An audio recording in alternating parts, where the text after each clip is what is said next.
യേശുവെ നന്ദി, യേശുവെ സ്തുതി. എൻ്റെ പേര് ശ്രേയ. ഞാൻ തിരുവല്ലയിൽ നിന്നാണ് വരുന്നത്. ഞാൻ എപ്പോഴൊക്കെ ഇവിടെ വന്നിട്ടുണ്ടോ അപ്പോഴൊക്കെ ഞാൻ മാതാവിനോട് പറയും, മാതാവേ ഇവിടെ നിന്ന് ഒരു സാക്ഷ്യം പറയാൻ എന്നെ ഇടയാക്കണമെന്ന്. 2 വർഷമായി ഞാൻ ദുബായിൽ കോവിഡ് ഡ്യൂട്ടി ചെയ്ത് വരികയായിരുന്നു. കോവിഡിൻ്റെ സമയം കഴിഞ്ഞപ്പോൾ എൻ്റെ ഡ്യൂട്ടി പോയി. അങ്ങനെ ഞാൻ ഒരുപാട് ഹോസ്പിറ്റലുകളിൽ കയറി ഇറങ്ങി ഒരു ജോലിക്ക് വേണ്ടി. പക്ഷെ ഒരിടത്തും തന്നെ വേക്കൻസി ഉണ്ടായിരുന്നില്ല. അപ്പോഴത്തേക്ക് എൻ്റെ വിസയുടെ കാലാവധിയും കഴിഞ്ഞു. ഞാൻ നാട്ടിലേക്ക് തിരിച്ചു പോയി. എന്നിട്ടും വീണ്ടും ജോലിക്ക് വേണ്ടി തിരിച്ചു വരാൻ ഒരുങ്ങിയപ്പോൾ എനിക്ക് ജർമ്മൻ പഠിക്കാൻ ഒരു അവസരം കിട്ടി. ഒരുപാട് ആഗ്രഹത്തോടെ ഞാൻ ആ ക്ലാസ്സിൽ പോയി ചേർന്നു. പക്ഷേ ആദ്യമൊക്കെ എനിക്ക് ഒരുപാട് പാടായിരുന്നു അത് പഠിക്കാൻ. മാത്രമല്ല ഞാൻ പ്രതീക്ഷിച്ചതിനെക്കാട്ടിലും കൂടുതൽ സമയം എടുത്തു. അങ്ങനെ ഞാൻ പരീക്ഷ എഴുതാൻ തീരുമാനിച്ചു. ആദ്യത്തെ പരീക്ഷയ്ക്ക് എനിക്ക് ഒരു മൊഡ്യൂളേ കിട്ടിയുള്ളൂ, B2 എക്സാമിന്. പിന്നെ പെട്ടെന്നായിരുന്നു എൻ്റെ കല്യാണം. അങ്ങനെ വീണ്ടും ഞാൻ എക്സാം എഴുതിയത് ഒരു 3 മാസം കഴിഞ്ഞിട്ടാണ്. പക്ഷേ ആ എക്സാമിന് എനിക്ക് ഒന്നും തന്നെ കിട്ടിയില്ല. വീണ്ടും ഞാൻ എക്സാം എഴുതി. അപ്പോൾ എനിക്ക് ഒരു മൊഡ്യൂൾ കിട്ടി. അപ്പോൾ എനിക്ക് മനസ്സിലായി ഇതൊരു ചെറിയ കാര്യമല്ല, എന്തൊരു അത്ഭുതം പ്രവർത്തിച്ചാൽ മാത്രമേ ഞാൻ ഈ എക്സാം പാസ്സാവുകയുള്ളൂ എന്ന്. ഞാൻ ആകെപ്പാടെ തകർന്നു പോയി. തിരിച്ച് ദുബായിലോട്ട് പോകാൻ എൻ്റെ ലൈസൻസും ക്യാൻസലായി. ഇനി ഞാൻ എന്ത് ചെയ്യും മാതാവേ ഇനി എന്ത് ചെയ്യുമെന്ന് ഓർത്ത് മാനസികമായിട്ട് ഞാൻ ഒത്തിരി തകർന്നു. പിന്നെ ടെൻഷനും വിഷമവും ദേഷ്യവും എല്ലാം ആയി എല്ലാവരോടും. അങ്ങനെ ഞാൻ ചേട്ടായും കൂടെ ഉടമ്പടി എടുക്കാമെന്ന് തീരുമാനിച്ചു. അങ്ങനെ ഒക്ടോബർ 8, 2024 ഞാൻ ഇവിടെ വന്ന് ഉടമ്പടി എടുത്തു. ആദ്യമായിട്ടാണ് ഞാൻ ഉടമ്പടി എടുക്കുന്നത്. അപ്പം ഞാൻ മാതാവിനോട് പറഞ്ഞു, മാതാവേ ഞാൻ ആദ്യമായിട്ടാണ് ഇവിടെ ഉടമ്പടി എടുക്കുന്നത്, ഇവിടെ വന്ന് സാക്ഷ്യം പറയാൻ എന്നെ ഇടയാക്കണമേ എന്ന്. അങ്ങനെ ഞാൻ ഇവിടെ നിന്നും പോയി കഴിഞ്ഞപ്പോൾ തൊട്ട് ഒരു പോസിറ്റീവ് എനർജി ആയിരുന്നു. എല്ലാ വാതിലുകളും തുറന്നു കിട്ടുന്ന പോലെയാണ് എനിക്ക് തോന്നിയത്. ഞാൻ വീട്ടിൽ ചെന്നിട്ട് നന്നായിട്ടിരുന്ന് പഠിക്കാൻ തീരുമാനിച്ചു. ഒരു സമയം പോലും കളയാതെ ഞാൻ മാതാവിൻ്റെ തൈലം തേച്ചിട്ടാണ് എന്ന് പഠിക്കാനിരുന്നത്. പിന്നെ മടിയൊന്നും കൂടാതെ ഞാൻ ഇരുന്ന് പഠിക്കാൻ തുടങ്ങി. അങ്ങനെ ചേട്ടായി ഞാനും രാവിലെയും വൈകിട്ടും മാതാവിൻ്റെ തിരി കത്തിച്ച് പ്രത്യക്ഷീകരണ പ്രാർത്ഥന ചൊല്ലി പ്രാർത്ഥിക്കാൻ തുടങ്ങി. അതിലെല്ലാം ഞാൻ പ്രാർത്ഥിച്ചു, മാതാവേ അവിടെ വന്ന് അങ്ങയുടെ പ്രത്യക്ഷീകരണത്തിനൊരു സാക്ഷിയാക്കി മാറ്റണേ മാതാവേ എന്ന് പ്രാർത്ഥിച്ചു. അങ്ങനെ ഞാൻ വീണ്ടും എക്സാമിന് ഡേറ്റ് എടുത്തു കഴിഞ്ഞ് ഞാൻ നവംബറിൽ എക്സാം എഴുതി.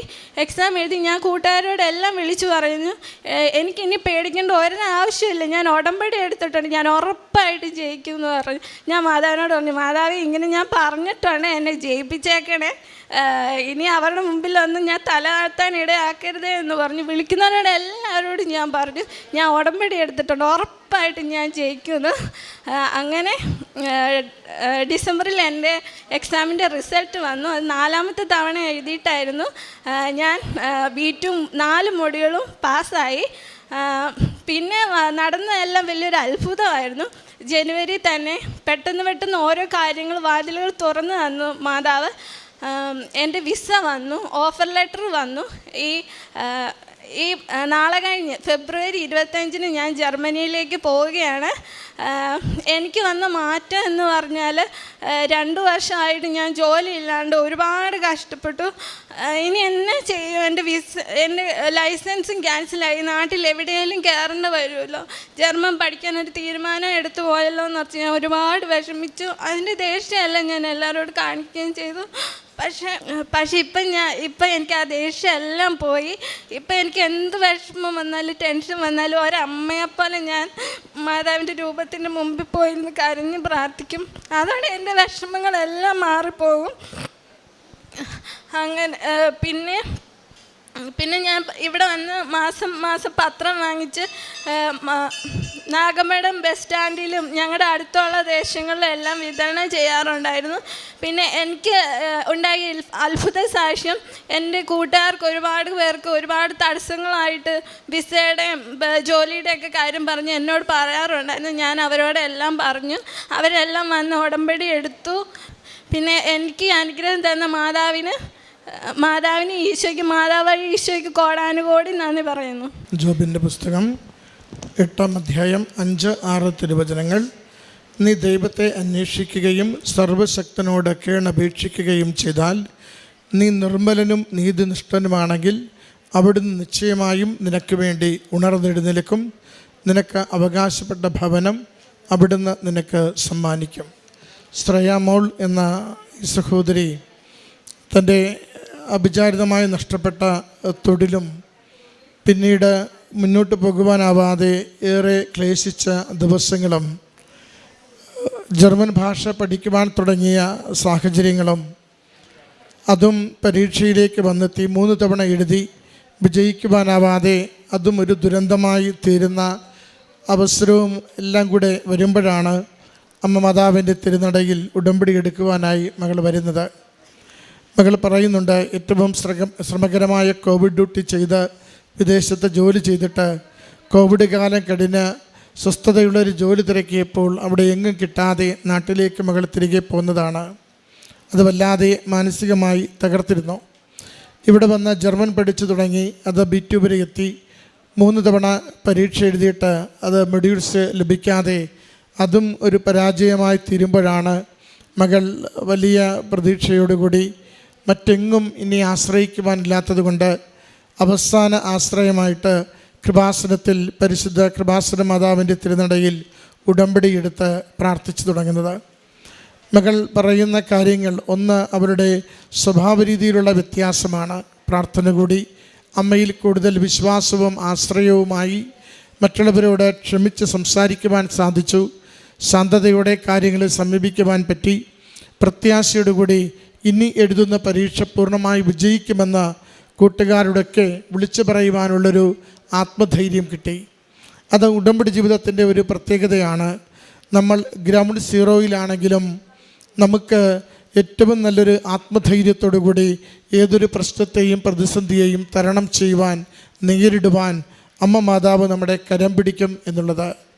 നാം ആഗ്രഹത്തോടു കൂടി ശരണപ്പെട്ടുകൊണ്ട് ജീവിതത്തെ വിശുദ്ധീകരിച്ചാണ് ഉടമ്പടിയിൽ വിശ്വസ്തയോടെ നിലനിൽക്കുന്നതെങ്കിൽ അത് എപ്പോഴും നമുക്ക് മനുഷ്യബുദ്ധിക്ക് അതീതമായ, നമ്മുടെ കഴിവിന് അപ്പുറമായ നന്മകൾ നേടിത്തരുന്നതിന് വേണ്ടി ദൈവസന്നിധിയിലെ പ്രാർത്ഥനയായി മാറുന്നുണ്ട്. പരിശുദ്ധമ്മ മകൾ പറയുന്നത് പോലെ തന്നെ അവരുടെ കഴിവ് കൊണ്ടല്ല, ദൈവകൃപ കൊണ്ട് 4ാമത്തെ തവണ പരീക്ഷ എഴുതുമ്പോൾ എല്ലാ പരീക്ഷകളും വിജയിക്കുന്നതിന് സമയച്ചുരുക്കത്തിൻ്റെ അമ്മ കുറഞ്ഞ ദിവസങ്ങൾ കൊണ്ട് വിസ പ്രോസസ്സ് പൂർത്തീകരിക്കുന്നതിന് വിദേശത്ത് പോകുവാനുള്ള എല്ലാ കാര്യങ്ങളും ജർമ്മനിയിലേക്ക് മകൾക്ക് ക്രമീകരിച്ചു കൊടുത്തതിൻ്റെ സാക്ഷ്യമാണ് പങ്കുവയ്ക്കുന്നത്. മകൾ ഹൃദയത്തിൽ നിന്ന് പറയുന്നുണ്ട്, എനിക്ക് ലഭിച്ചത് ആന്തരികമായൊരു പുതിയ ജീവിതമാണ്. അത് പ്രത്യാശയുടെ ജീവിതമാണ്. അത് വിശ്വാസത്തിൽ ആഴപ്പെട്ടൊരു ജീവിതമാണ്. അത് മറ്റുള്ളവരോട് അമ്മ മാതാവിനെക്കുറിച്ച് പറയുവാൻ, അമ്മയുടെ സവിശേഷമായ സാന്നിധ്യത്തിൻ്റെ പ്രത്യക്ഷീകരണത്തിൻ്റെ അടയാളങ്ങൾ അമ്മയിൽ ആശ്രയിച്ചാൽ ലഭിക്കുമെന്ന് പൂർണ്ണമായ ബോധ്യത്തോടുകൂടി പറയുവാൻ ലഭിച്ച ഒരു ധൈര്യമാണ്. പ്രിയമുള്ളവരെ, ഈ ആലയത്തിൽ പ്രത്യക്ഷപ്പെട്ട അമ്മ ഈ ആലയത്തിൽ അനേകായിരം മക്കൾക്ക് നിരന്തരം അനുഗ്രഹത്തിൻ്റെ അനുഭവങ്ങൾ കൈമാറുന്ന അമ്മ നമ്മുടെ ജീവിതത്തെയും സാഹചര്യങ്ങളെയും സ്പർശിക്കുക തന്നെ ചെയ്യും. തിരുക്കുമാരനുമായി വന്ന് വേണ്ടത് നമുക്ക് നിവർത്തിച്ചു തരും. വിശ്വാസത്തോടുകൂടി അമ്മ മാതാവിൻ്റെ അരികിൽ ജീവിതം സമർപ്പിച്ച് പ്രാർത്ഥിക്കുകയും ഉടമ്പടിയുടെ നിബന്ധനകൾ പാലിച്ച് ജീവിതത്തെ അല്പം കൂടി ക്വാളിറ്റി കൂട്ടിക്കൊണ്ട് മുന്നോട്ട് കൊണ്ടുപോകുവാൻ പരിശ്രമിക്കുകയും ചെയ്താൽ നമുക്കതിനു വേണ്ടി പ്രത്യാശയോടെ പ്രാർത്ഥിക്കാം. ഈ മകൾക്ക് ലഭിച്ച എല്ലാ നന്മകൾക്കും നന്ദി പറഞ്ഞുകൊണ്ട് കരങ്ങളടിച്ച് ഈ സാക്ഷ്യം സമർപ്പിക്കാം. അത്യപൂർവ ദൈവാനുഭവങ്ങൾ ഇനി നിങ്ങൾക്കും സ്വന്തം.